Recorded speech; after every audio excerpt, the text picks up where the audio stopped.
Hey everyone, welcome back to But Why the podcast, where every week we talk about the things people say matter and ask the question, but why though? Check out new episodes from us every Wednesday, and if you'd want to support us a little more, head over to patreon.com/butwhythoughpc for all our exclusive and bonus stuff.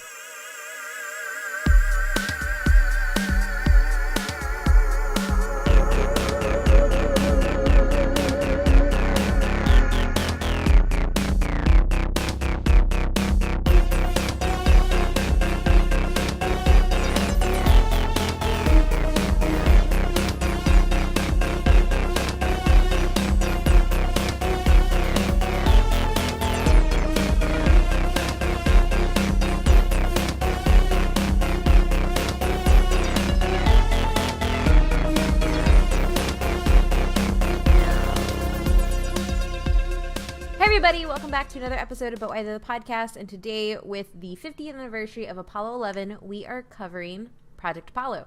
As always, I am Kate. I'm here with Adrian. Hey, how's it going? And Matt. Hello. And because there's somebody on this podcast who is a legit scientist and has degrees and stuff in it, he's going to lead the episode. So do it, Matt. Yeah, but I don't have a degree in space science. Natural sciences. So what is the actual term for space science, Matt? Space science. Astronomy. Astrophysics. Yeah. Well, I mean, that's that too. There's a lot of I can't do space science. Know a lot about space, but yeah.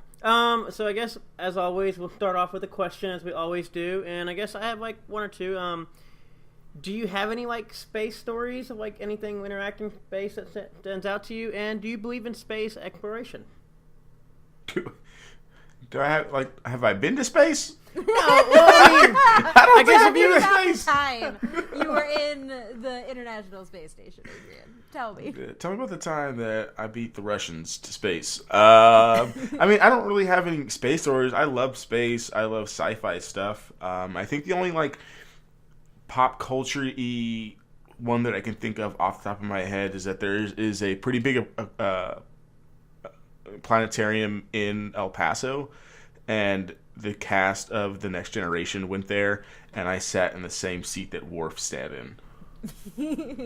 And that's culturally significant in my mind. And do I believe in space exploration? What am I? I can't think of, like, the word that we can say on the podcast of people who don't believe in space exploration. But yeah, of course I do, man. Who believe we live in a dome and the planets are fake? Yeah. No, this is we need this. Fund NASA, or let Elon Musk shoot more stuff into space. I don't know. Anything space related. We need more space. It's not like our planet's dying or anything. Yeah. So I guess my best space story is that I helped my grandpa mow lawns one year to get enough money to buy a telescope. Except we lived in, like, urban San Antonio where you can't see the stars. But I was, like, 8, and my dad helped me set it up, and we attempted to look at the stars with my, like, Target telescope. But I had really fond memories of it because I used to watch all the like National Geographic and History Channel stuff before they became other things, specifically History Channel. And so, like, my dad it was my love of, like, archaeology, but also my love of space. Like, my dad showed me Carl Sagan's universe when I was pretty young, and so he always hit that. And then, kind of like Adrian, like, I can't be a lover of sci-fi and not love space exploration, but I also think, too, that space exploration is a necessity at this point, given our current trajectory on this planet. And yeah, I mean, I believe in space exploration. Like, I guess it seems like a silly question, because it's like, do you believe in space? But I know that it's a really hot topic, and NASA is at the lowest money it's ever received before. So, I mean, I know it's relevant. But I believe it, and I think we need to be looking up, and if we're not looking up, we've lost any sense of exploration that we have. So one, So one, I guess I could give more a little better context for space stories. But like Kate, you and I have gone to obviously the space center Yeah. in. Oh, so you're talking about like actual like looking at space stuff? Well, no, I mean yours was great too. I mean that was great interest in space. I was just saying in general. Oh yeah, I got a lot of stories for like the Space Center at Houston, but I just remember that's like my very first like space story. But I also know we were like in the Houston Space Center way longer than it probably needed to actually go around the entire thing, because I just kept circling back and looking at things, and they have like the Star Trek uniform that they sent up to space in there, and it's super cool. Yeah, I feel that when I went to DC, but I spent the most time in the aerospace museum just because it had so much stuff in it. I just wanted to touch all of the moon rocks and touch all of the things because I never know if I'd be able to touch stuff from space again. And I bought a really cool Star Wars shirt that said, "May the E equals MC," or the not MC squared, but like the whatever the damn calculation is for force. Is it mass times velocity? Acceleration. Matt is so upset. I could just see it on his face. Yeah, I know. It hurts him. I don't care. I knew what it was when it was there, but I woke up from a nap to record this episode, Matt. So, but no, like I also made my feet hurt when we went there because I have a pair of Galaxy Keds that don't fit me very well, and they're kind of painful after a little bit, but I wasn't going to go to the Space Center and not wear my space Keds, because that would have been a missed opportunity that I would have regretted. Okay. Do it for Matt's just, the scientist heart of Matt is just hurting right now. Not really, because no, these are great stories and why I asked this question specifically. As far as, I guess, for me, like, and basically I looked it up because I knew it happened in 1995. Dias is really one of those places that it's a big base where I used to live at, where they actually travel a lot of this. They house a lot of the space shuttles as they get shipped off to like either Houston or to Florida. And so we actually watched. We went out of class and watched the Endeavour actually take off on the airplane to take off, and it was like a space shuttle race. That's really cool. Also, I've been to both the Florida, the Johnson Space Station in Houston, and the Kennedy one in Florida. And then I also watched the space launch for the ISS, one of the last ones they did in November of 2008. But as far as like, obviously gone out to the mountains. I worked in the desert, if anybody knows, and so we obviously took a telescope out there. So easy, and if you've ever been out there, there's obviously you can see all the stars. We had a fancy telescope, been able to look at like Saturn with all the rings, Jupiter, Mars, and like actual decent detail.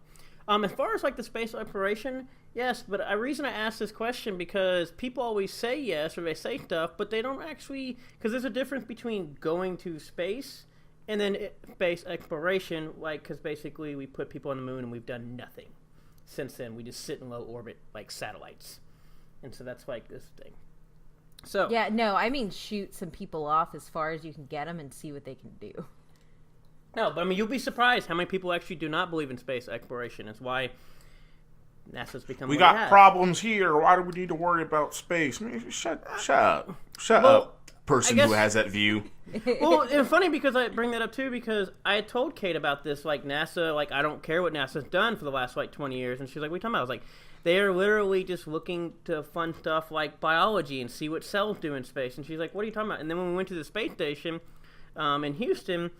Or the Space Center or whatever, and then we're walking around, and Kate's like, "Why are they doing this project? This has nothing to do with space." And I told you, they're not actually doing space stuff anymore. They're actually just trying to do stuff to get funding. So they're basically saying, like, well, we'll help cure cancer or something by, like, working on a cell in space or something. It was actually really kind of depressing when you realized, like, because I think, like, a lot of the general public and people who, because we have a lot of propaganda around the moon landing. Like, not that it's fake, but actual, like, I use propaganda loosely, or, like, its actual, like, term as, like, this something that we prop up all the time, and it's a focal point in our history that we use it as a stand-in for everything else. And, like, so until, like, I was actually there and, like, looking at stuff, I was like, oh, there's, like, a solid halt. Like, the timeline of space travel and like space projects stops. Like they have like that timeline on the wall and it just stops and then it starts up again and like it looks completely different. So I had some crushed moments while there. Yeah, it's one thing to talk about it, and then it's another thing when you actually go there and you actually see it, and you're like, oh, now I see what you're talking about. Yeah. And it's also, like, sad, too, because, like, talking with those SETI people, like, they legit believe we're going to be on Mars in 2040. And then, like, the more me and you talk about our, like, going to the space center, I'm just kind of like, oh, no, I don't think we are. Okay. So now we had our fun stories. Let's kind of get things. So, obviously, this episode... That was the fun story. So, this is going to be a deep and dark episode. Not going to be deep and dark. It's going to be very informational. But what I want to stress in this is, obviously, we're going to focus on just the Apollo programs and basically Project Apollo in general and not NASA so much. So, anything that relates to the Apollo-ness in general. Obviously, we have a limited amount of time, so I'm going to try to do this quickly and efficiently versus, like, this could go on for days, and you'll see, like, there's, like, 50 million reasons why. But, so we'll start off with that. I want to get that out of the way before anybody goes, like, well, NASA did this. I wasn't talking about NASA. I'm talking about Project Apollo, which is kind of part of NASA, whatever. Okay, so Apollo program, a.k.a. Project Apollo, lasted from 1961 with an asterisk to 1972. Also, there's going to be a lot of asterisks. Just hang in there because this stuff is confusing. It was carried out by NASA. It was the third human space flight program. Yes, the third. With the two preceding it being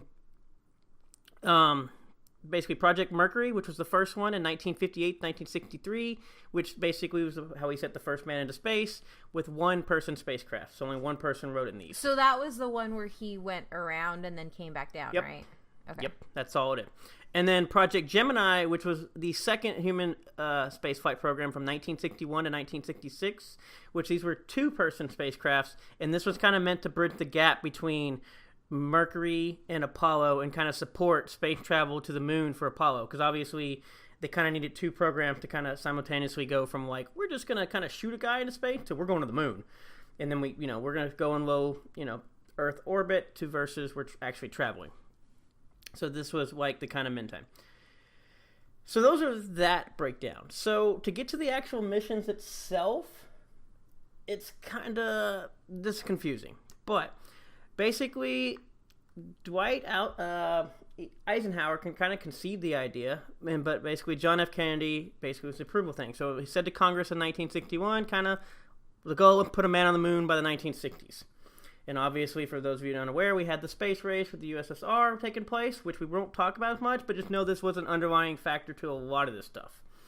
Of, like, we need to beat the Russians to space.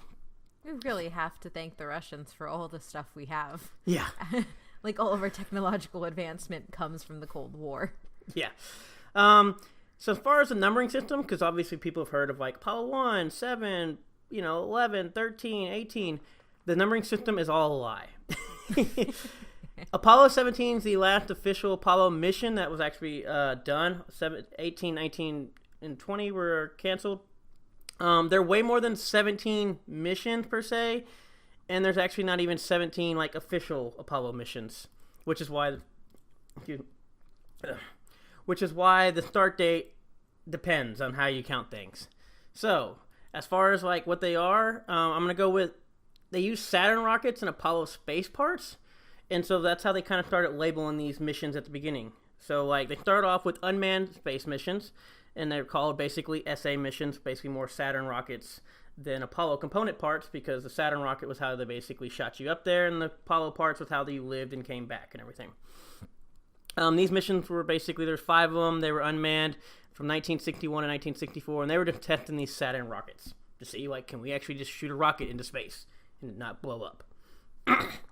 Then you get to the AS missions is how they classify them. Just know that like this AS and stuff, it's basically they're all based on the labeling of like what they call the lunar vehicles, and that's how they work. So basically the Apollo parts for A, Saturn parts for S, and then they get to like 100s. These are the AS missions 100s because that was they were using the Saturn 1 rocket. And there's 5 of those from 1964, 1965, and this was basically they started putting some of the Apollo components on to the Saturn rocket.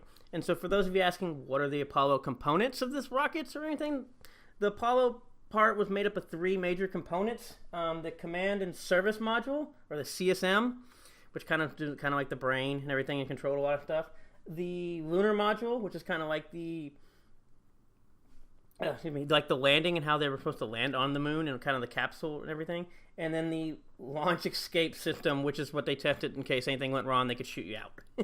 Because that was one of the things they had to test a lot of these pads of like escaping people. Testing a lot of these pods to make sure that people, if you need to bail, you could shoot out of the rocket and everything. And so they were kind of adding all these components on. Then so that's when you get to the AS Missions 200 style, which now they're using the Saturn IB rockets.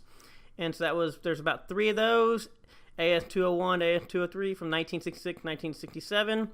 And like I said, this is kind of them putting more rocket tests. So they're going. And then technically for unmanned missions as well, you have Apollo 4, 5, and 6, which I will also get to.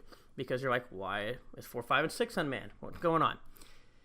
So, manned missions at this time. You have AS-204 and Apollo 1, which are technically the same thing. And so, which I'll get to those in a second of why they're considered the same thing. And then Apollo 7 through Apollo 17 from 1968 to 1972 were all manned missions. And so after basically 7, they started just sending men up there consistently. So, saying all that to deal with all of the asterisks. AS-204, they considered it kind of they named it later to Apollo 1 because a malfunction happened and a fire and all the crew died. And so they later renamed it Apollo 1. And so because this happened, they had all these investigations with delayed scheduling. They redid something. They had to rework, recalculate it. Apollo 2 and 3 were technically canceled, and they don't actually exist. Because numbers. Yeah. So a lot of these, like I said, these are the way they numbered things was basic. Like you said, if you ever worked in any type of science thing, they named it pretty straightforward, and you kind of change one number to change one parameter.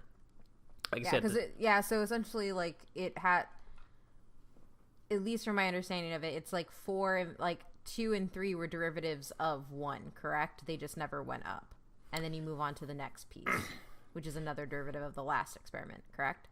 As far as the numbering system. Well, yeah. So like it denotes that there's something different in what they're doing that time. Yes. Yeah. So basically, I said AS-101 and AS-201. The only thing difference is that the number that states what the Saturn rocket was. Yeah. And then basically they did SA because of more Saturn testing than actual Apollo parts in general. And it was actually, if anything, they were just S missions. And same with 1, 2, 3, 4 at the tail end is the actual number of times they sent up. And then you can change the middle number for stages and whatnot. So because of this, there's all these investigations, everything. So Apollo 4, 5, and 6 are actually all unmanned missions. So they went from 1 with the crew, 2 and 3 are gone. Then the 4, 5, and 6 are all basically unmanned. They're testing out everything. And the funny thing is, like NASA itself states, kind of if you go to their website and everything, that basically the first Apollo flight is in 1968 and it starts with Apollo 7. And so that's like the first one they considered. They kind of said it's all thrown together, not really labeled. So, yeah, fun stuff.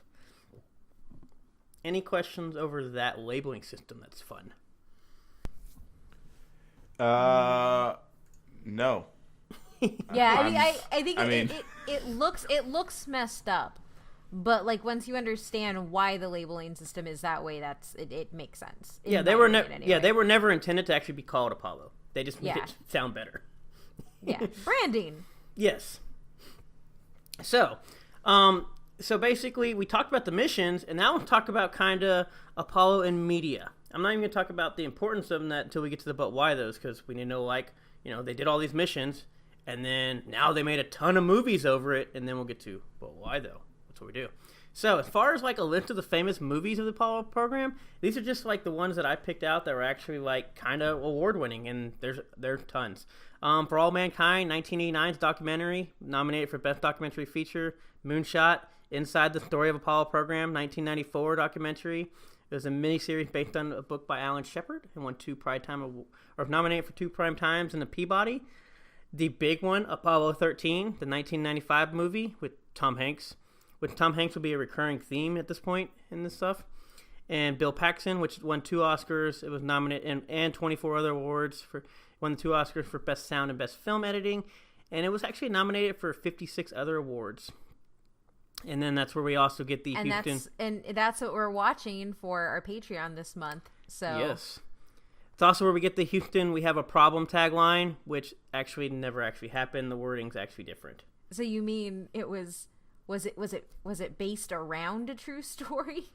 Yeah, that one, for the most part, was pretty accurate from what I read. Obviously, there were some differences, and they condensed some things, because what people don't understand is how much these are actually team things, and you can't just show, like, yeah, the team of 75 people helped me. So they condense, like, team of 75 into, like, one fictional character most of the time, is what I've seen from a lot of these. So, Matt, hold on. Yes. Where does Armageddon fit into this? Yeah, that's not on here. A, that's a fictional movie, and B, that has nothing to do with Apollo. Leaving on a jet plane. Don't Okay, know I had to ask. what- I got it out now. I had to ask. Continue. That movie is underrated. That movie is a weird thing. Because Underrated? I think it's underrated. It's a good watch when you turn off how your is it underrated? when you turn Is off it, like, defined a generation. No. You don't understand why it's underrated, which I was going to explain. Actually, it's underrated because as growing up with this movie, I thought this movie was good. And then when I got older and like Rotten Tomatoes existed and everything, I realized people hated this movie and it is rated awful. That's what I'm saying. Really? Like Yes, Yeah, it is like that's- it's like in the 20s, I think, or 30s. I've lived in like a bubble where Armageddon has just been great yeah, my I've always entire loved life. Armageddon, but Yeah.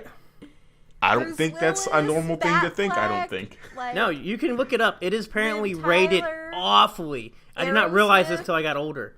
meteors and science, because oil drillers are more equipped than astronauts. Yeah. Hey, Um. it's easier to teach oil drillers to be astronauts than the other way around. Yeah.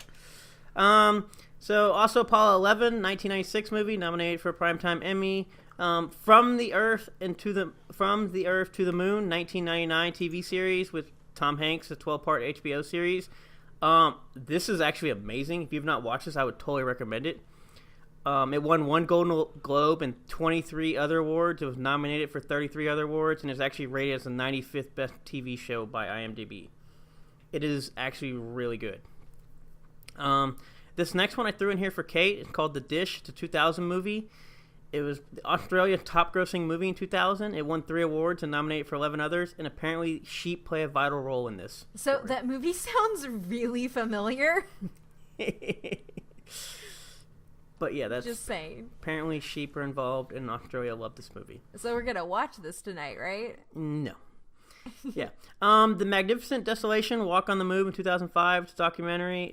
Tom Hanks again. It won 1 award. I didn't really care for this one, to be honest. So is Tom Hanks just gonna be like an honorary astronaut or something? He might as well be. We haven't even finished out Tom Hanks, I don't believe. I have finished out Tom Hanks, but he actually does more stuff in here.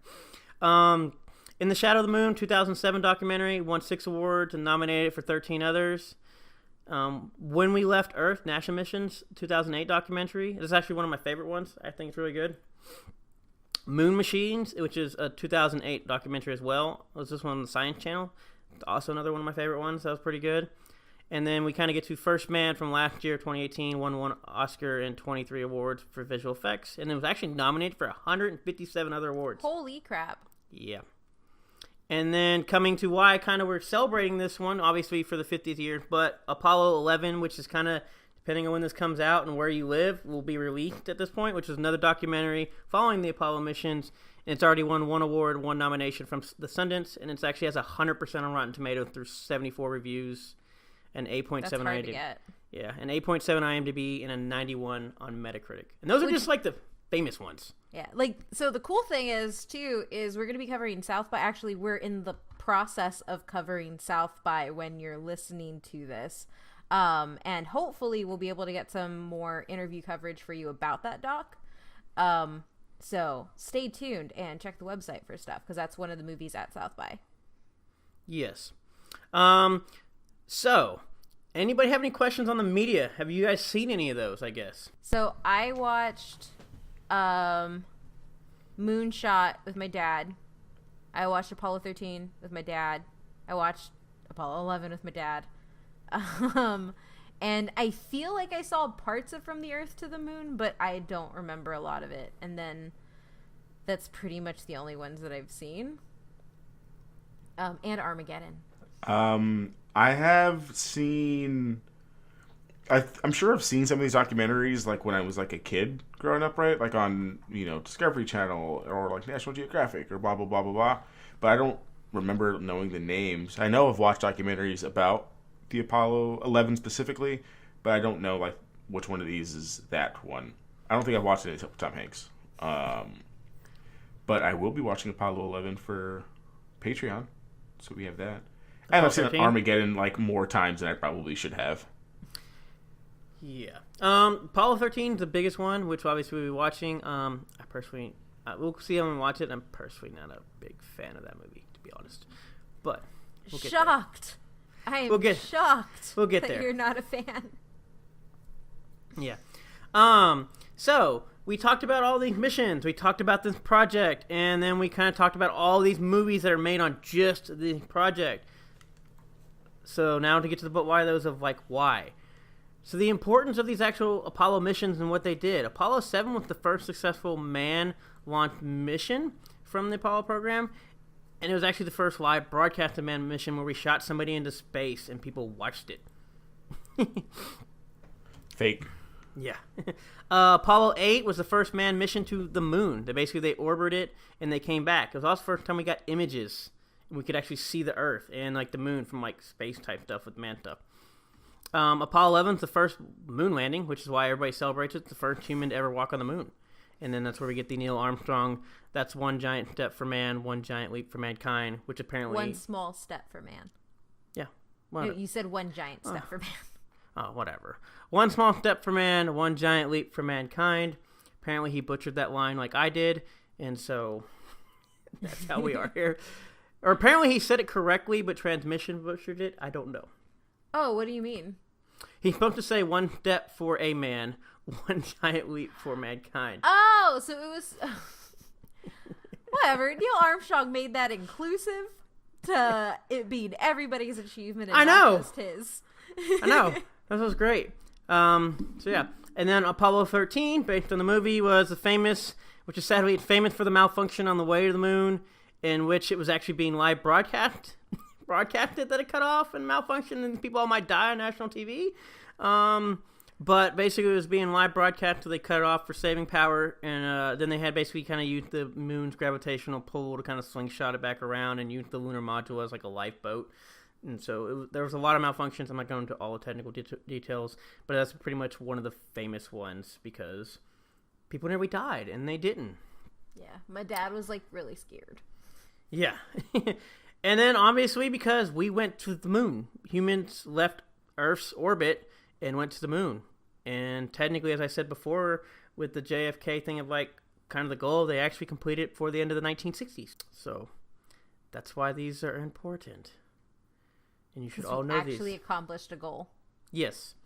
So what else did this Apollo mission do besides obviously doing all of these first for like mankind, humankind? Technology. The Apollo program has been called the greatest technological achievement in human history because obviously it hadn't been reproduced and redone. It stimulated so many areas of technology. So basically, NASA actually has a NASA spin-off technology database, and as of 2016, there's about 2,000 products in this.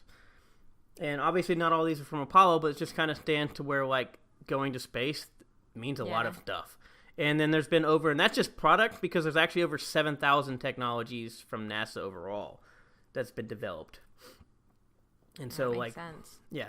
And so you're kind of wondering what came from Apollo. Some of the technologies that specifically came from Apollo program, CAT scanners, computer microchips. 60% of the integrated circuits at a time were part of that the U.S. were part of the Apollo program. Insulation, fire suits for firefighters, freeze-dried food, joysticks. You wouldn't be playing your Xbox or your PC without this. Water purifiers, solar panels, heart monitors, satellite television, and probably one that people don't think about, but they use daily, cordless devices. I saw the Star Trek.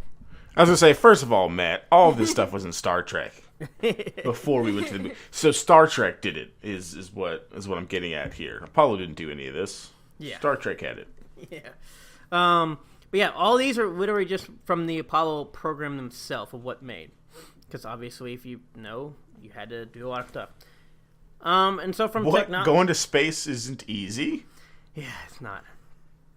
So from the third book, Actually, kind of sad to think about it though, because it's like we got all these things from space travel, but like, and it could totally just be an exaggerated statistic that people say to be hyperbolic. But like the whole like we went to it's probably true. We went to the moon with less tech than we have in our handheld devices, and yet. No, I mean, it's literally one of these, like, it's important because people ask, like, why push ourselves to go to space exploration, to go to farther stuff, because kind of the benefit of basically producing all this technology to, like, go to the moon and everything has some effects from actual everyday life. Like, you wouldn't have joysticks. You wouldn't have a cordless device. And people take that we for granted. wouldn't have CAT scans. Yes. That's really important. You wouldn't have anything we're talking about because microchips came in from integrated circuits, and integrated circuit technology was developed from this. I don't know. Kind of satellite TV. Do we really need that one? Well, probably not, but those are just some of the major ones. Like I said, there's a lot of more you can go through and find. I mean, I think even just lifting heavy machinery in the way they like built stadiums and tall stuff actually came from the Apollo, because these rockets and everything weren't tiny. So like just stuff like that you wouldn't even think about that we use every day. So architecture and everything. So probably one of the main things, but why those is I kind of combine the last two because they kind of go little hand in hand per se. Would be culture and science. And so we kind of started off this thing saying, JFK like challenged the nation to put a man on the moon, and kind of everybody kind of unified in doing this. Basically, it was a huge ordeal. They had events for launchings. Parents brought their kids. These are like family affairs to watch these missions go up. Okay, obviously the space race helped and wanted everybody like cheering on. We're going to beat the Russians to space and everything. But yeah, that's what I was going to say. I was like, the large underlying thing about this was there was like essentially like it was a symbol of American superiority over the only other superpower in the world. Yes. So, like, of course, it was, like, probably one of the last times that the country was, like, I say this acknowledging that there was, like, massive issues in the country at the time because it was the 60s. Don't at me. I understand that. But, like, when you actually look at, like, the country so far as, like, getting together and banding together in like a science capacity, like we had all of our resources put into it, but it was because we couldn't let the Russians do it first. Right. And it's kind of like I said with these events and everything, they broadcasted these missions on television. Like I said, people listen to this, people watch this stuff. Apollo, like I said earlier, Apollo 8 gave everyone the first images of the Earth and from the moon and whatnot, what we looked at. Is estimated, probably, obviously, depending on your calculation of population and stuff, everything like that, about 20% of the world's population watched and listened to the Apollo 11 moonwalk. It's about like 600 million or so. And then, I mean, there's not that many people. And then an estimated about 25% of the world's population, not just the U.S., but like the world itself, watch and kind of listen to a live or a delayed broadcast of astronauts apparently reading the Bible on Christmas Eve, the creation story. So basically, people literally, so like a ton of people just turned out to watch somebody read a book in space, and they thought it was fascinating. I am not gonna lie, I may have watched the Canadian astronaut, Chris Hadfield. But not sure. There's how many astronauts there are. No, like the really famous Canadian astronaut that is like been going to space right now. I like how you say this, and yet you don't know the name. I'm pretty sure it's Chris Hadfield. Hold on.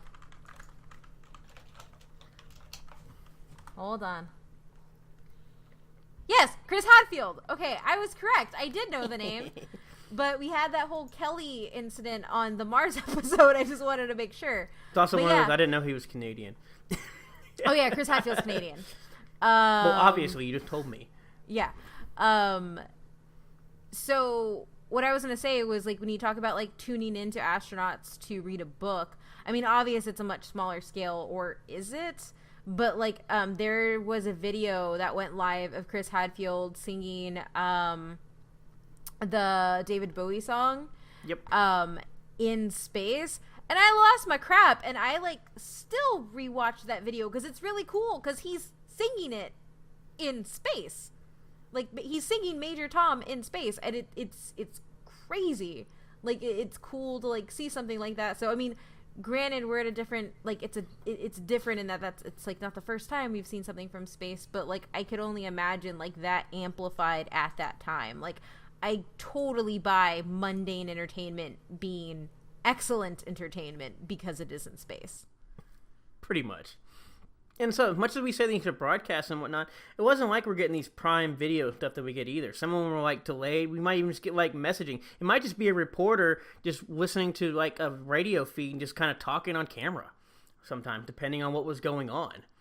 Except these weren't just like high class, we have satellites and it's actually following close ups, we can see people waving out the window or something.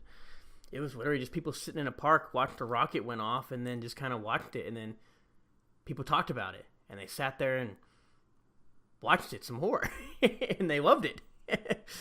So like said, with kind of cultural impact, it grew all this interest and investment in natural sciences along the way. We talked about some of the technology, we'll get back to it, but also natural sciences. They collected moon samples, as Adrian mentioned. We have moon rocks.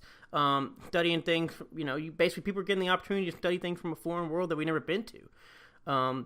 Like the possibility of life. Back then, they thought life might have been common. It wasn't until like they started flying by with some of the earlier projects that they realized, oh, life's not as common as one thought. General biology, chemistry, geology. As we did the Mars episode, as we talked about one for our Patreon, people know how physics works in the universe. They kind of know some of the, maybe even the chemistry of these, what's going on. And what some of this geology, like they're, what the planet's made of, but people don't know how biology works compared to Earth. Yeah, so, I mean, and I'll remove my stuff from the beginning and just kind of put it in here. So when I was in grad school, my first year of grad school, one of my advisors was actually, he was a part of SETI, so the Organization for the Search for Extraterrestrial Life, or Intelligence, it's not life, extraterrestrial intelligence. And he was writing a book on essentially it was like the anthropology of like extraterrestrial life, like one, how we would respond and like what it would look like. And so I did all the research for that, but the coolest part about it was I actually got to go to a closed door SETI conference and listen to people talk about this. And it's insane because one, I was the dumbest person in the room, which was really cool because like I got to talk to Jill Tarter, which if you ever seen Contact, which is based on the Carl Sagan book Contact, the main character was written about her, like was based on her, which is really cool. But like when you hear them talk about like there was a section on communicating, and it was all about using physics and mathematics and those things to communicate across. But then there was this larger section that was just about theorizing the types of different biological life that could happen out there. And it was nothing but like theories because it was really cool to see all these minds like kind of refuse the idea that one, life only happens on our planet, and two, life had to happen our way. So yeah, it was, I will never be in a room that smart again. Sorry guys. But like just hearing them talk about like both talk about mathematics as a language and physics as a language, to going on to theorize about like what types you would see, what types of life and like what biology could be out there. It was crazy. I mean, and not crazy. It was crazy in a good way. Like it was stuff that I had never really thought about. And I got to transcribe all the transcribe the entire conference. I have those notes somewhere still, but it was, yeah. There's actually basically that whole thing is an entire field of study called exobotany. Yeah. Pretty cool. It's a lot of work. Thought about before. It takes a lot of, like you said, physics and kind of how it relates to biology, along with biology and how it relates to itself. Yeah, because I think there was a botanist there, I think, but he was just kind of like, I want to talk about this, but we got to talk about microbes. Because right now that is the only thing we understand. And like, of course, they brought up Antarctica and stuff like that, but he his part was just saying that he was thinking that ultimately, like, in order for any sort of plant life to develop, it would have to develop in a different way given the conditions on the planets. And so he had like cool pictures that he had mocked up of what he thought would happen on with a plant that like fed like use something else. So yeah, it was really interesting. That should have been my space story. Adrian, I was just no. I mean, I was just letting her go because I didn't want her to think I didn't know what a biome was again. Yes. After her sorry guys comment. Yes. What is physics? No, that's super cool, Kate. Obviously, super cool. So we have also like kind of this weird thing, the blue marble. Basically, it's a picture of the Earth that you see. It's one of the very common one. You've seen it everywhere. It basically kind of actually sparked environmentalism because it kind of showed kind of how special our planet was. Because you basically have the Earth, you have all the colors and everything, and then you have this vast blackness or emptiness of space and just isolation of like there's nothing there. And if like we destroy, you know, basically the Earth, there's nothing there outside. It's just empty. Yeah, I mean, because isn't it Carl Sagan who has the small blue dot quote? I believe so. There's Yeah. a lot of people with blue dot quotes. Well, no, but he Yeah. was like one of the first people to make that Right. quote, like in the 70s, where he was essentially saying, and his was from a different perspective, but essentially saying like, to think that we're unique and shouldn't take care of ourselves is a really fleeting idea and a really like short-minded idea when you look at us in the perspective of everything else. We're this small blue dot. Yeah. I'm getting sad. Why am I getting sad? Oh, it gets better. So we talked It about gets kind of, Does better. it know that? Which in Matt terms means it doesn't. so we talked about the natural sciences, but also the simulation of like these many areas of technology. What people may not realize in general is just science. Yeah. People always, you know, when people say science, they think immediately natural science. They think biology and life, which is great, but like, you know, engineering is technically a science. Mathematics is a science. Chemistry is a science. Geology is a science. Even just like I said, doing research and testing things is just a form of doing science. You're doing something. And kind of like we talk about like people's interests and how they cultivate it, you know, when people are growing. This is where it gets really sad. At Apollo's peak, the Apollo program employed 400,000 people and required support for over 20,000 industrial firms and universities. And to let all this sink in, as of 2018, NASA employs 17,337 people. So, one, that's depressing. Two, I do also think a lot of that has to do with you no longer need a team of 20 women to man your computers. Correct. That is also correct. But it also doesn't adjust for a drop that huge. Right. Like, that adjusts for a small drop, not a drop that large. Right, which is kind of what I was going to say the next point of basically we had 400,000 plus over 20,000 like mind doing engineering, robotic, chemistry, biology, electronics, actual rocket science, physiology, geology, and then kind of what you said for mathematics. Oh, so much mathematics. Yeah. And lots of mathematics. Which, I, like... But, like, we may not have the development of all these teams because they're not needed, but the point of the matter is, it's still these people, like, you had that many smart people who did, like, like just learned and did so much. I guess just like I said, they invest and stimulate their brain so much. Because it's not even just that, too, because, right, because, like, if you look at, like, the partnerships and the internships that were built, like, the 20,000 that were built outside of NASA proper, so, like, those are people that I'm assuming are people who are pushing their fields. Mm-hmm. And so that's 20,000 people. Like, that makes up for more than just the NASA scientists. Correct. And, like, that type of progression makes up more, too. I do want to take, like, a moment to like just say like it's also one of those sad things because I do want to see like a gender breakdown because I know like especially like when so along like in the 60s and early 70s like mathematics was actually seen as like a woman's job because it was seen as secretarial work and so like they staffed a lot of those things, so I'd be interesting to see like how the drop happens. Like does it actually push a lot of that out too? And like, because it ultimately, I would assume that like this massive drop in employability in these things means that like the number of people studying it gets smaller, and then like what pockets are affected is something I'd be interested in knowing. Right. Obviously, I do not have the demographic breakdown to 400,000 people. Well, I know, but I feel like they're out there, and I would be really interested to see that, because to your point, when you lose something that funds ingenuity and intelligence and the search for that much, you lose a large section of the population. And when you lose jobs that were deemed specifically for, you know, when they are gendered like that and they get pushed out, then it's like, okay, so now, like, if NASA had just continued on that trajectory, the field of STEM probably wouldn't need all of, like, it probably wouldn't have a lot of the problems that it has now, with pushing, one, towards more people in it overall, or two, pushing for more women in it overall. If we had actually stayed on that trajectory of pushing forward and having this large of a talent pool. Right. Yeah, no, it's definitely just sad to think about it. And then, like I said, just so many people doing so many different fields of, just like you said, and you know, just being creative and inventing things and pushing every field to the max that we just don't see anymore. Now we have 400,000 freaking comic book writers or something that, like, do nothing.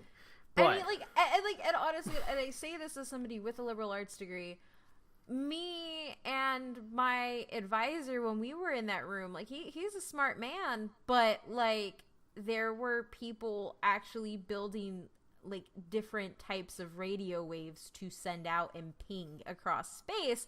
And I was like, we're cool, but we're not, like, that cool.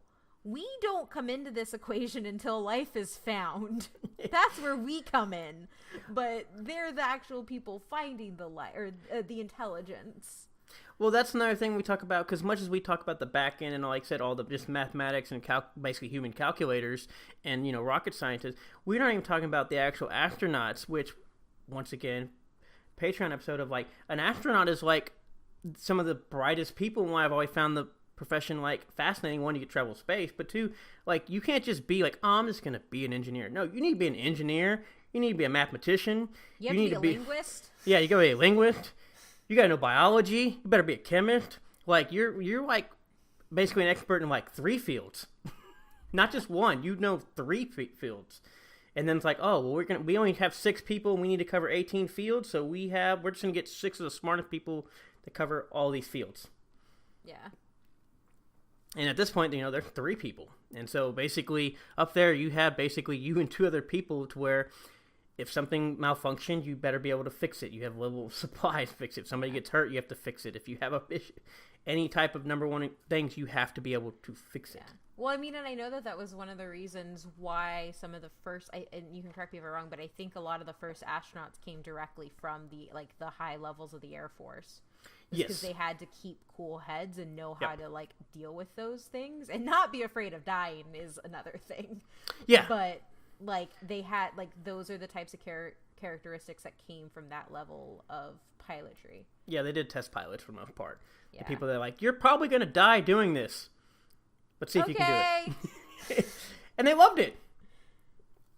No, I mean, and it's amazing. Like, and that's also why the current state of the program is sad, because it's like people want to give their lives for this type of exploration, which is one of those things, like, and it's weird, right? So, like, when we look at Apollo and we look at all the media that we have on Apollo and how much the U.S. relives that, like, whether it's in Ryan Gosling and First Man or a documentary celebrating the 50th anniversary, ultimately it's weird to see that type of, I guess not weird, but, like, we have, like, this nostalgia of when our political will to go to space or explore space outweighed the costs. So, like, political will, and I talk about it on our Mars episode, you should really go get our Patreon. Political will is a phrase used to describe when countries or organizing bodies make decisions, the cost has to outweigh, or the benefit has to outweigh the cost. And you have to have your public believe that the benefit outweighs the cost. And so, like, just looking at how media fits in, I'm just kind of like, damn, it would be cool if we had sent somebody to Mars and had an actual, like, Mars movie to talk about, and not just a whole bunch of Tom Hanks. Yeah. But no, like, because we kind of bring up, people want to learn and research and explore and just kind of push they want to take risks. They want to do challenges. They want to push the limits of basically not only just technology in general, but everything. Like, because people don't realize how much space does on the human body. And so they were pushing the human body to the limits. They were pushing, like I said, technology to the limits. They were pushing pretty much anything you can think of to the limits. Yeah. And everything they did was a first. Yeah. It's just, I don't know. It's one of those things where, like, it's great to think about and remember, but then it's also just kind of like, I feel like we're just constantly living in this memory of Apollo and not really doing anything else. Yeah, so as much as I enjoy this and I talk about this stuff, it's why I personally, and I've seen obviously a lot more of the documentaries, and I really do not like the films for the most part, is because of that. Like, it's just nostalgia stuff of like, I didn't get that, and we aren't doing anything close to that. Like, it's just like, cool, we stuck in this 10-year, this decade, awesome. It's now been, coming up 50 years, do something more. And I think NASA's had their budget slashed every time it's come up for budget approval. Like, so apparently in 2019 they got their highest budget in a decade. Oh, well, there we go. But in today's Isn't standard, it like sectioned off money though? Like they can only use parts of it for certain things. I'm not sure exactly how they do the budget anymore. All I know is last time I knew, at this point I think NASA was getting like 3 to 5% of the actual national budget per se. And now we get like 0.3% to NASA of the national budget. That's not depressing. What so all this to say, like, what are your thoughts on just like, people own space? What are space laws like? Like why can Elon Musk just shoot shit into space? Should we just privatize space stuff and just like let people shoot their own astronauts into space? So Can we do that? There is actually a UN governing body that has to do with with space. It sounds weird, but essentially, like, when in like the 70s, 80s, it ended up getting put together because we seemed it was after the WOW signal, after we got that, and it looked like we may get actual contact with life. It's kind of defunct now, but it also kind of exists. Like, there was a lot of talk of sectioning off space and making it like UN territory, like everybody interacts, like almost like a federation type thing. But I don't know the state of it now because I did this research in like 2015, and a lot has changed in the world. But so far as I know, so long as nothing is crossing an international boundary, you can send it up. Yes. So like you can send it up, and then once it goes out, it's fine. But you also have to have especially if it's manned, you have to have cooperation with the other countries out there. But ultimately, like, you can shoot something up within your own airspace because essentially, like, we control airspace. If that makes sense.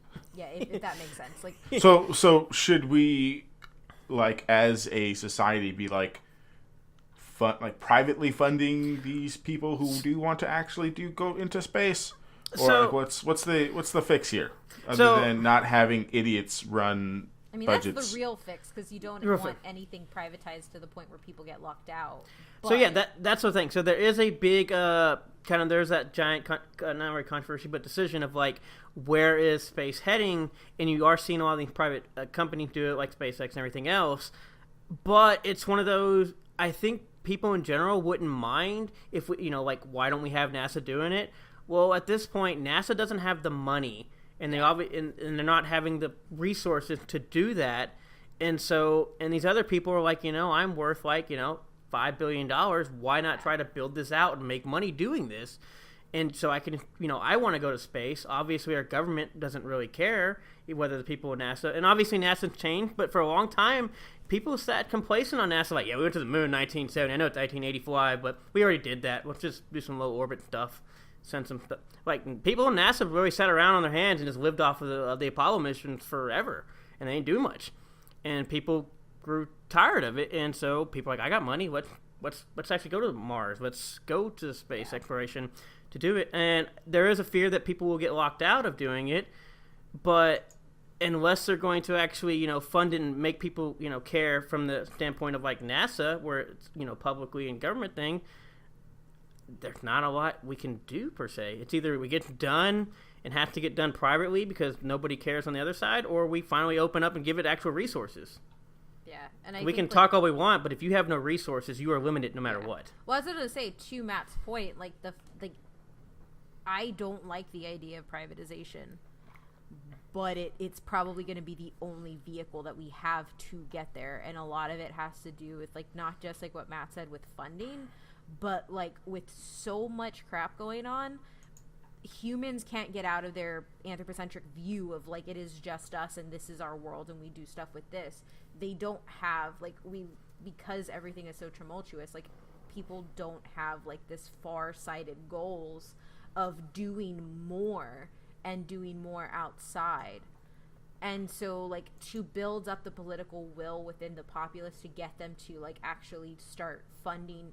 And it like, as much as it is, like, stupid people in Congress who don't understand science, it's also a lot of, like, the political will of the people Yes. not willing to back these things because there are 10 other things we can be doing. So, like, as much as it's Congress, it also has to do with people. I mean, like, you've seen it on Twitter, like, people will rant about something when, like, a space thing is being done, and it's like, but space is actually really important, and if we want to survive, it's actually really vital. So, one, to kind of go on that, we have, like she said, political will and thing. Kind of the reason the space program, like, kind of died out was that Apollo 13 mission that was so famous, people realized, like, oh, people are going to die. People could die, and they're like, oh, we can't afford to, like, have our heroes die. And so they're like, we don't want to take this risk anymore, because what people don't realize, this stuff is dangerous. People do die, and people will die. But didn't they something like just recently happened, right? Like, didn't SpaceX, like, just Yep. launch people, like, for the first time, like the first Oh. time we've privately launched somebody into space, like they docked with the International Space Station? I believe, yes, that's Oh, what let it me was. Google this, huh? Yeah, because it happened. Because the funny thing is, it happened right after. Yeah, like fucking 2 days ago. No, because we had just finished Mars, the last actual episode, and then I got on Twitter before I went to fell asleep, and it just happened. Like, Yeah. 30 Yeah, minutes. first ever privately built and launched spacecraft capable of carrying human crew. So is it working? We're shooting stuff into space with rich people money. Yeah. Yeah. But, I mean, unless, like I said, the people want to do this, like, the main incident I always think about, when we sent the car to space and when SpaceX was driving around, people were complaining that, well, Star Wars hired these directors and my world's going to end. And I'm like, we just launched a vehicle into Yeah. space and people are driving around and we just don't care. Yeah, and that was one of the things too, because you can care about multiple things at one time. Like, you can care about that, but you can also care about space. But the problem is that a lot of the way people look at things is just how they immediately affect them, and to them, space doesn't immediately affect them, so there's no point. And then when you put in the loss of life, and when you realize that somebody could die, especially people that we've built into, like, mammoth or, like, mountains within our society, like astronauts, then it's hard to build up any sort of will to get any sort of law passed. So, like, I think privatization is what's going to happen, because you'll have money and you won't have, like, they're not under the strict regulation of NASA, because, like, the only stuff that NASA can send up, it has to be approved. Yeah, like, so basically the one thing I talk about, I believe it was the rover that just got on Mars. I believe that project that went well, or it might be another Mars project, but I believe it's the one that just landed this past year. When they decided this mission, and they were looking at the budget, there were two things that came on board, and one was to go to Titan and use an underwater, quote unquote water, under methane, kind of explorer thing to send it to Titan to see if there was life on this, like, basically methane,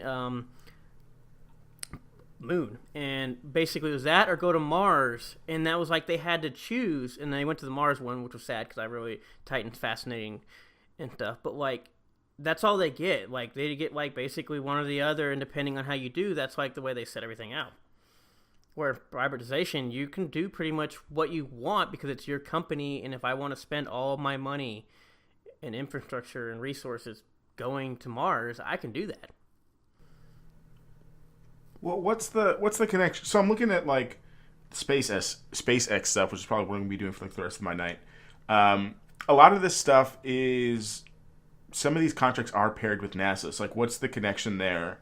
Is the privatization, like, helping this process along? Where, like, NASA's like, hey, we want to go do this thing, but the government doesn't give us enough money, so can you go do this mission thing? Yep. Kind of thing? That's literally how it works. NASA's like, please help us. Okay. Being blood dry. Go. All right. So I mean, yeah, they do work Well, in tandem, and it is like, but It's still- working so far. I mean, they just sent this privatization just sent up man-made crew into space. Yeah, and Yeah. then like Like, the that's other thing huge. that it does too is like you're actually creating a sector of jobs, and if you have a sector to go into, then more Yeah, people that will was start gonna be being my next point. physicists, more people will start Yeah. being rocket scientists, and more of that will start getting done. And so these fields that are seen as non-lucrative because it's such a highly competitive job market, you end up in something that becomes greater. Yeah, that's what I was gonna say. Because like I know we were talking about like losing all the jobs. Like, well, if private sectors open up, there's jobs there. Yeah. No, I mean, like I said, it's a lot of it's just doing resources and then people what they're doing with the budget type stuff. And I don't know. It's like, because like I said, and we like, because people, yeah, from the political wheel of things, like, you know, we pay people who act in movies millions of dollars. Yep. And it's like people care about a movie star. Like, I don't care. But they make more money than like astronauts. I care about Buzz Aldrin punching people in the face. That's always Yeah. great. That is always great. But no, I will link that in the show notes. But that is like basically, Deservedly so. but it's what people focus on and kind of what the public wants. They're like, we'll Yeah. pay, you know, some person, you know, who dribbles a ball or, you know, throws a pass, you know, $100 million, but we're going to pay our astronauts maybe $75,000. And Yeah, like to put it in perspective, people at NASA don't make great money. they They're make good government- money, but they don't make money They're good considering. money, but it's not money that they would get in the private sector or if they were Yeah. doing. Well, that's what I'm saying. It's just focus. Like, yeah. I would bankrupt Hollywood to fund NASA. I wouldn't care. Like, those people yeah. actually provide nothing of a service to society. You know, I mean, people say they scapegoat their kids all the time about, like, they saw a movie. No, like, actual doing stuff works. And it's like we pay people worried about some person who made $100 million last year and what they did. Astronaut went and got 5 degrees, has 4 fields of major studies. And As going much to as space. I love the Matt Damon movie, I would much rather have someone reading me a book actually from Mars than that entire movie. Yeah, Easy. Yeah, no, like I said, I don't prefer the movies, and that's one of the reasons why these Apollo stuff, they're great, and I enjoy some of the documentaries, especially like the technology and what we got, and you know, and the innovation. But it's the movies, obviously, they kind of have to make it like a movie and spruce it up a little bit to make it good and entertaining, which people don't realize, and also like today too, of like some of the major complaints about movies and other shows we talk about is science is technically boring. I've been there when Matt's taken readings on his plants. It was extremely boring and hot outside. Yeah. And this other part of like the taking risks of challenges of you're going to fail. Yeah. And you're going to fail a lot more than you're actually going to succeed. And people these days don't like to fail at all. And so we do play a very safe thing, which is kind of the decline of the Apollo program too, of when it came up, because after Kennedy, you know, Johnson was gone, we had basically Nixon we had 2 proposals again that came in. It was one to, let's go to Mars, or let's just make a space shuttle and fly around the Earth. And he said, I don't really care about space. We'll just fly around the Earth. And that's what we've done for the last, 50 years. Yeah. Which is crazy kind of in the cultural aspect, which is when we watch, and if you ever watch anything or shows documentaries about a lot of this stuff, these people here, like, we talk about it like, oh my gosh, the people that lived in this area and were doing this, they actually are sad because the moon was just a test. They want to go to Mars. Yeah. Like, they're just sad. Like, Mars was their end game. To go to Mars, not the moon. The moon was just like, can we do this? Oh, yeah, let's just get there. This is our trial run, practice runs. We're going to Mars. Yeah. Which kind of, I guess I'll go over these fun facts and then we can get into the thing of like, because we talk about all the money and how it relates to stuff. Apollo was expensive to an extent for the time period, but it's not expensive now. So all these Apollo missions and the budget for the time, they spent $24 billion. For all of them? Yes, about between 20 to 24 billion, depending. I think they thought it was 20, and then they itemized. So I think it's like 23.9 to 24 billion dollars, which I believe in this day and age is about 110 billion dollars total. It was at the time the largest commitment to the amount of like resources to something outside of like war, like during a time of peace. Was it really a time of peace though? Well, technically there was like no like fighting per se. It wasn't like we had to go manufacture a bunch of guns and just start Yeah, like no, that's running fair. over. Yeah, no, that's completely fair. But this was funded purely out of we need this technology because we will kill the Russians if we need to. correct. But we didn't actually attack anybody. I know. I'm just saying. I know. Like, I'm I not don't saying. really like that statement because it there was definitely. Well, the reason the statement's put in funding there that. and it's quoted that because if you start looking at how much resources were dedicated during times of like actual war, then it.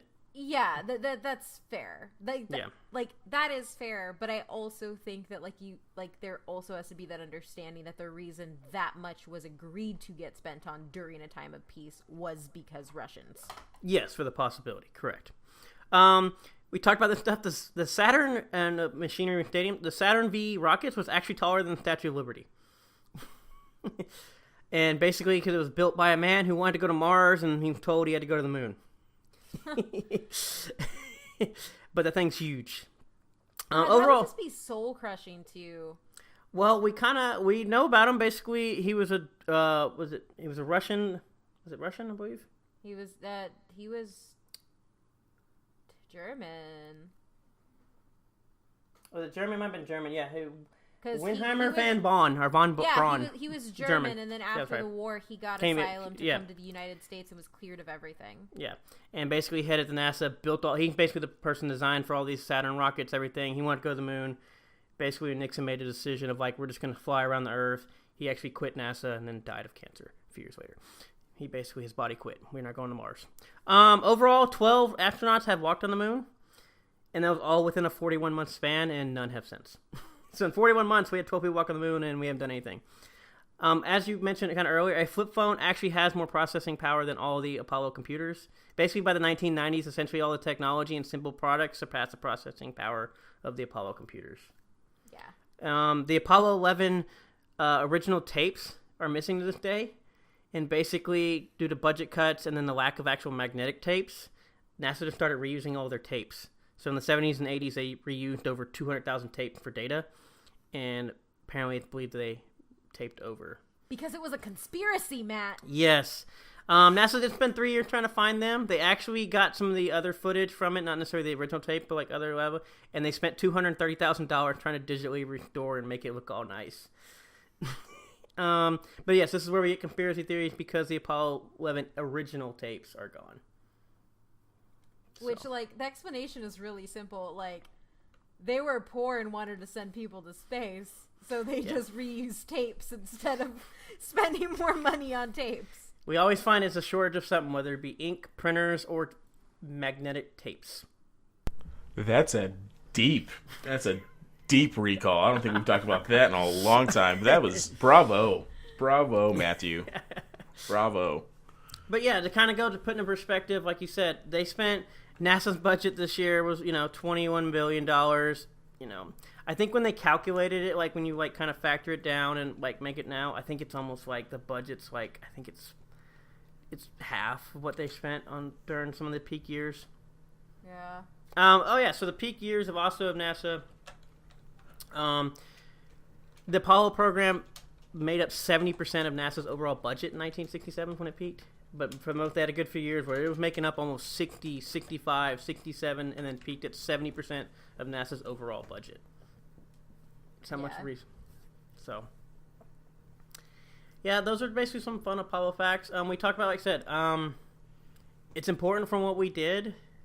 It obviously had it has underlining like war terms because obviously we got guiding systems and GPS and everything. So out of this, How do you think we figured out? Yeah. But it was. People talk about it. Like I said, they make movies every single year over this, and there's a reason they do it because it was a great time. But if you ever want to like see how people, not necessarily really feel or whatnot, but like just go listen to people who were around during that time or just like growing up watching it, and then especially like the physicists and people who work at NASA before, just like how like sad and betrayed they feel that we just stopped all of a sudden. So, that's all I have. I don't know if anybody has anything else. Well, I mean, like, to that point, like, there were people, and I already said it, like, there were people that said who were like, we're going to be on Mars in 2040. I fully believe it. And then you had, like, the guy's been on Star Talk a few times, but I don't remember his name. He has a really weird voice, but he was talking about how he watched everything happen as a kid, and now he just has no hope of anything happening anymore. And it was depressing, and then he smiled and said, "But this is my field." Like, it's one of those things where it's like, science can only go as far as we let it. And so, like, I guess, like, doing, like, final thoughts and stuff, like, there are very pressing issues in the world today that isn't this, and I understand that, but I think people also need to understand that you can think about multiple things at one time, and we need to be putting more as a country and as people, like, if we want to increase women in STEM or people of color in STEM, start, like, looking to this future of space and, like, literal space exploration, not just low space orbit, because that's things like SpaceX are going to create a number of jobs for people to start pushing themselves to those things, because when you have so many scientists pushing themselves and creating new technological advances in the goal of a thing, you're opening up so many more doorways for jobs to be created for other scientists. And so for me, like, all of it's interconnected. Like, we can worry about problems that are huge in our communities or our country, but we also need to understand that when it comes to funding stuff like NASA and space exploration and stuff like that, that is actually a really big thing too. And so you should probably think about that as well. That's all I have. I'm kind of sad. I got an intertwined fun fact. And fun fact, the 1986, the NASA tried to get kids back into, wanting to go into space. And so they had one called the Challenger. And basically, we talk about, Kate, you kind of made a joke, but the teacher who went up to, went in the rocket, she was actually an astronaut teacher. So she was actually, like, they say she's a teacher, but she was an astronaut in the NASA program. Obviously, that blew up and she died on live TV. But what people really don't realize is apparently during that time, she was not the first invited per se, because the guy who was Big Bird and played Big Bird wrote a documentary in which he stated that NASA wanted Big Bird to go, and he was actually the first civilian ever invited. But obviously, Big Bird's like 8 foot, and so it never actually happened. NASA confirmed that the talk did happen, but they never obviously anything approved. But Big Bird did not go up in that shuttle, and so instead they got Christine. And she blew up on national TV instead of Big Bird. And people talk about, like, if Big Bird would have blown up on national TV, how much that would have been, like... devastating for children? Yes. Like, I don't think that's a conversation. That's a conversation for Mr. Rogers. But yeah. It's not wrong. No, it just... It sucks because, like, I think, like, one of the big reasons why Apollo matters is because it did push us so far. But now, Apollo, as much as it matters, is kind of like our Achilles heel in all of this. It's where we keep saying we went and we did, but it's like, I think, Matt, you, like, talked about that about, like, high school athletes and stuff. Okay, but what did you do now? Like, it's like one of those things for, like, NASA and, like, our country is so far as it comes to space. Like, yeah, we did that. What did we do now? Like, what are we doing now?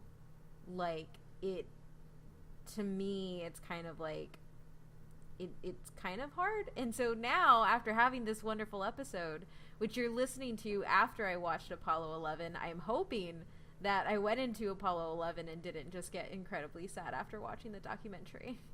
Adrian?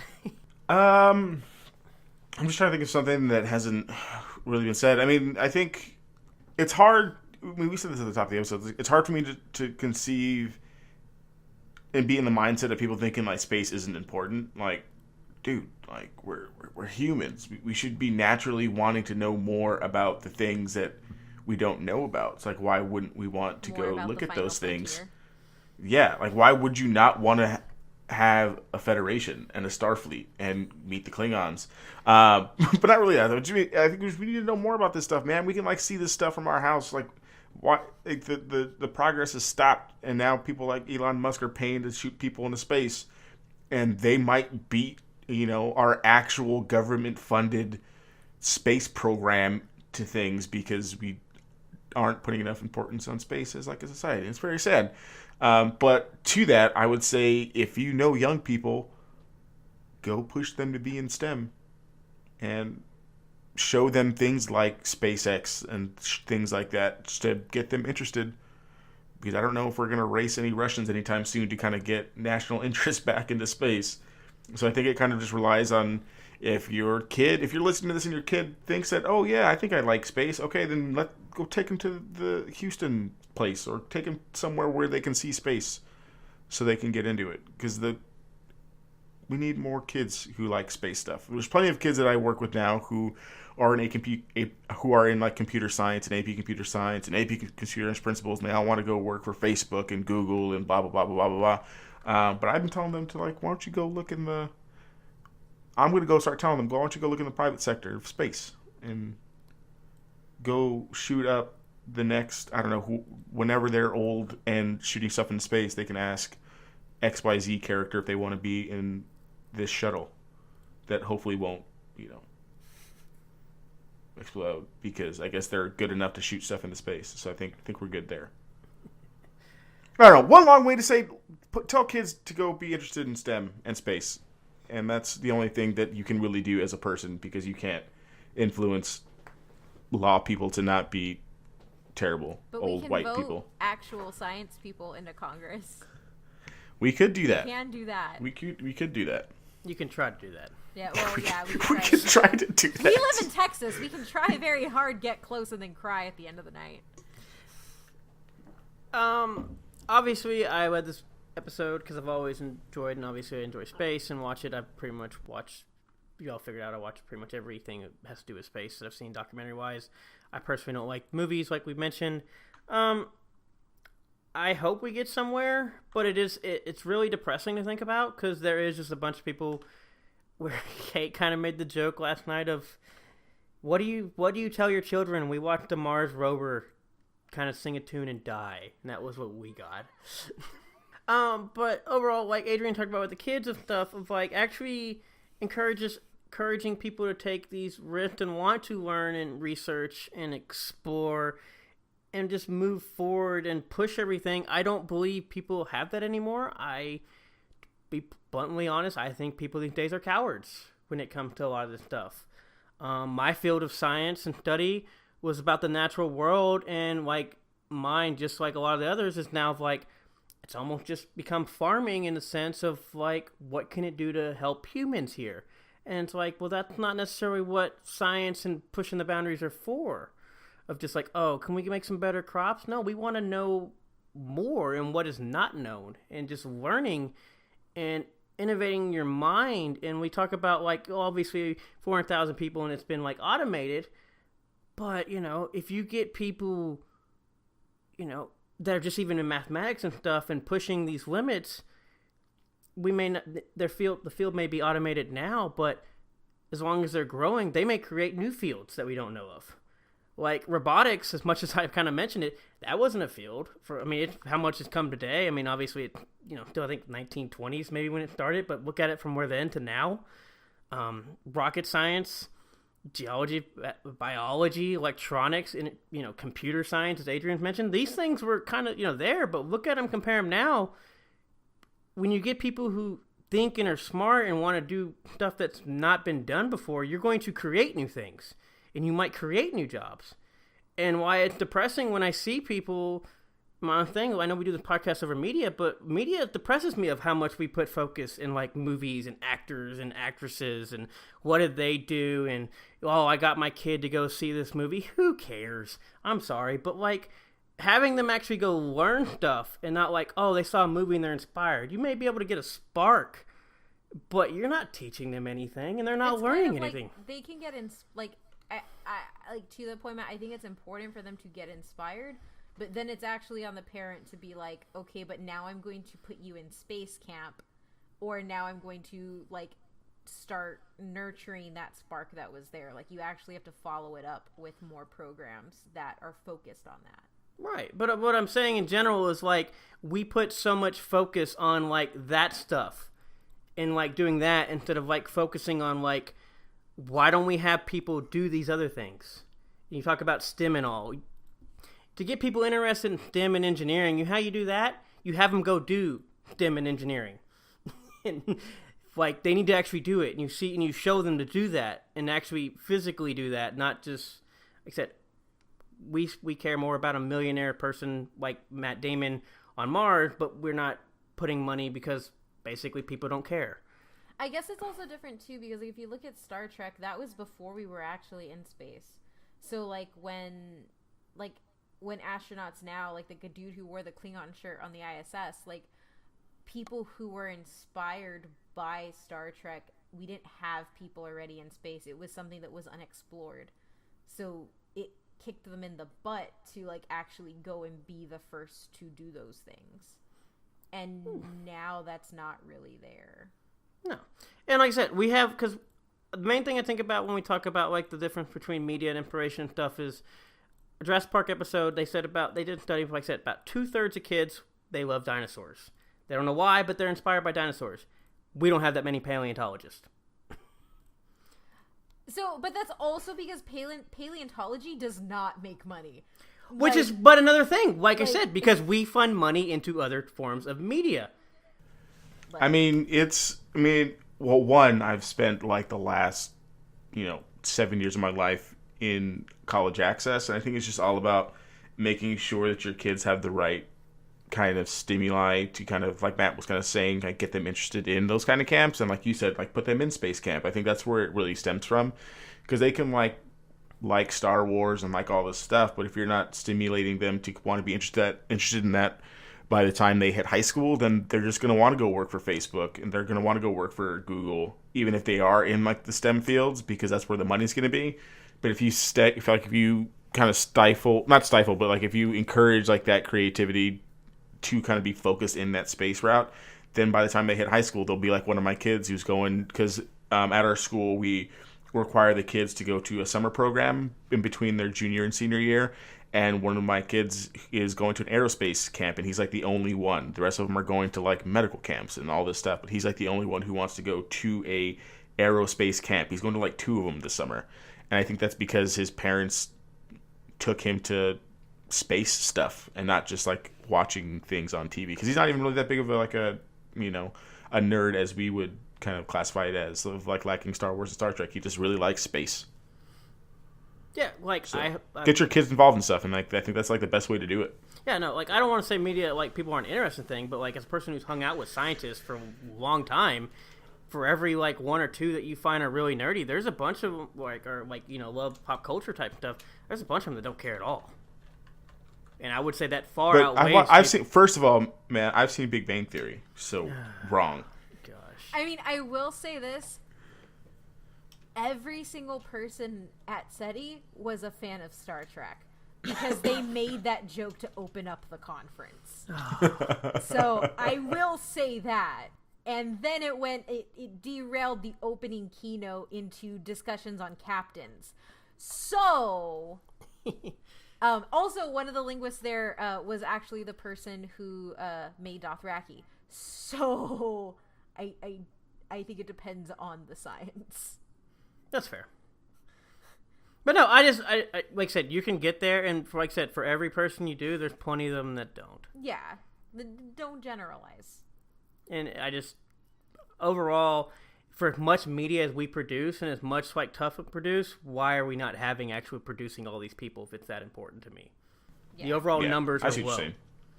Because like I said, we are producing tons of media and tons of stuff like this and these inspirational things, but the actual numbers of people being in STEM and thing are declining. So if media is that big of a part, like... Well, to be fair though, like a lot of the influx of that type of media, like that generation has not entered the workforce. Like, we don't know the actual impact on a lot of this, like, media blitzes that have been happening because those, like, the affected youth are not entering the workforce. So what I mean, even in general, though, like you saying, like, Star Wars came out in the 70s. So even those kids... I thought you were talking about the other stuff. No, but I'm talking about in general. Like, you keep talking about, like, oh, the general... what are you talking about? Anybody that's born in 2000 is 18 years old. Well, technically, Star Trek is, like... I've listened to enough Star Trek episodes of literally every astrophysicist that gets on there talking about, I do this because Star Trek. No, that's... What are all the franchises that came after that? We don't have, like I said, you can say all you want about Star Trek and people there. The people that actually grew up watching Star Trek, watch people go to the damn moon. But they credit Star Trek. Yeah, okay. You can say what you want then. No, like, that's literally what they say. No, you can say what you want, but you can't back up anything of, like, why do we not have anybody there? Like, the numbers are plummeting in actual people. Because we don't have money there. Like, it goes back to funding. Like, a parent... Because we don't care. Like, the parent that sends their kids to med school is probably sending medical camp is probably sending them there because they know that they can make money in that job. A parent who fosters a love of doing something like space or something that isn't necessarily a traditional career path, that's a parent who is okay with their kid just being happy in their field. We're an economy-driven people, and a capitalist-driven people. You go where the money is.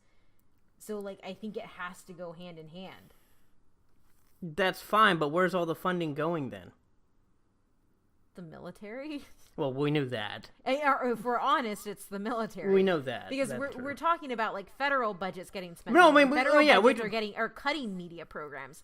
Federal budgets are constantly cutting media programs. So, like, if we're looking at federal budgets, it's not going to any media at all. Privatized budgets, yes. But federal budgets, they're not cutting NASA to go fund Captain Marvel and stuff. Like, they're they're not going to cut funds to go hate half their audience. Why would they do that?